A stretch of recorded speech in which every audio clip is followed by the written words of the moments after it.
Come on, internet, Pinot Noir, that's too easy. Like I predicted, mouthful of tannin. When greeted with that bitterness, got a rude awakening. Hi, I'm Tracy Gardner, and this is Pairing Base. And I'm trying to make sure that you've got the best wine possible with your Thanksgiving dinner. I want you to be able to sit down at dinner, put a glass of wine in front of your family or your friends, and just sit back and wait for the compliments to come in when they take a sip of that wine after a bite of this food. Is this going to be the one that does it? I don't know. This Pinot Noir here is one of the recommendations that the internet says is fantastic with traditional Thanksgiving dinner. Once again, the problem is that it didn't recommend a specific one. What I saw consistently was Pinot Noir because of the general Pinot Noir qualities. However, you can get Pinot Noir from France. You can get Pinot Noir from California. You can get Pinot Noir from Germany. You get Pinot Noir from Australia. You can get Pinot Noir from almost anywhere, and each one's going to taste different. Also, there are different styles of Pinot Noir. There are sort of big muscular Pinot Noirs. There are lighter, more finesse Pinot Noirs. What do you want? What's going to be great with the dish? No one's telling you. They're just saying Pinot Noir. Come on, you can do better than that. So I'm going to give this wine a taste on its own, see what it does with the dish. I'm also going to give the wine a taste with the dish to see what really happens. Now, when I tasted the dish by itself, I was a little bit surprised that it was very subtle. I think a lot of people expect that this dish has a big flavor because of the herbs and spices in it. But actually it's very subtle. So the dominant part of the experience of this dish is its richness, its heavy texture, and the fact that the elements of the food kind of stay around in your mouth. So I think the one thing that comes to mind after a bite of this dish is that I want something to cleanse my palate, which means I want something that has some acidity to it, but also because it's kind of a mellow, mild dish, I know I don't want anything big, bold, aromatic to come in there, take over the show. I want something that's going to play well with the food and add something nice to the experience. Is this going to be that? Don't know. Let me give it a taste on its own, see if I can guess what's going to happen. This particular Pinot Noir is an Oregon Pinot Noir, very high quality Pinot Noir, one of the first producers of Pinot Noir in Oregon, and one of the ones that is the go-to. So it's a great wine.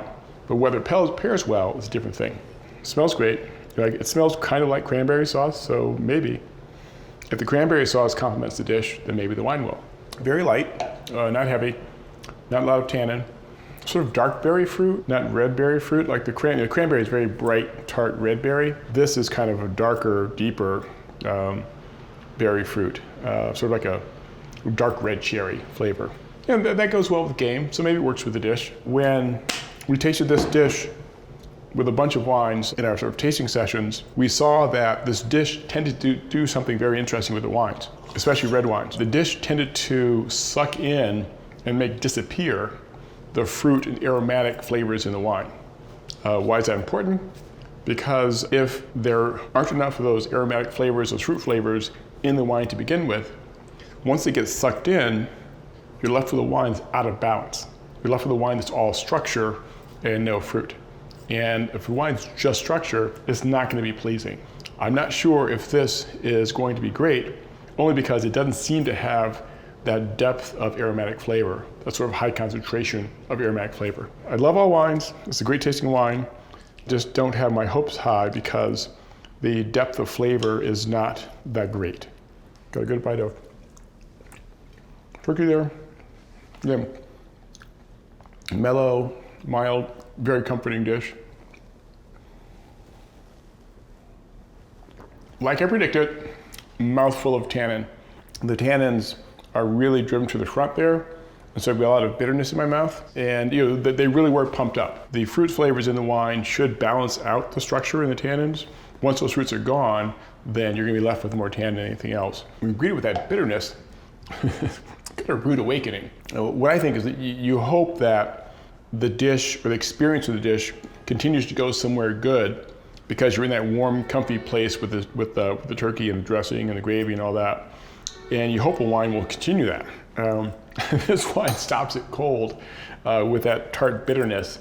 Not tart like cranberry sauce, really sort of bitter, and just puts the brakes on a good experience. Internet, you let me down. So I'm sure there is a Pinot Noir out there that's gonna be fantastic with this dish, but this particular one, while it's a good wine, is not it.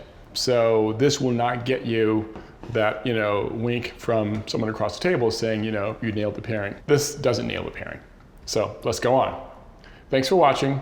I hope you enjoyed this. Check out the other videos and don't forget to subscribe to our channel. Take care.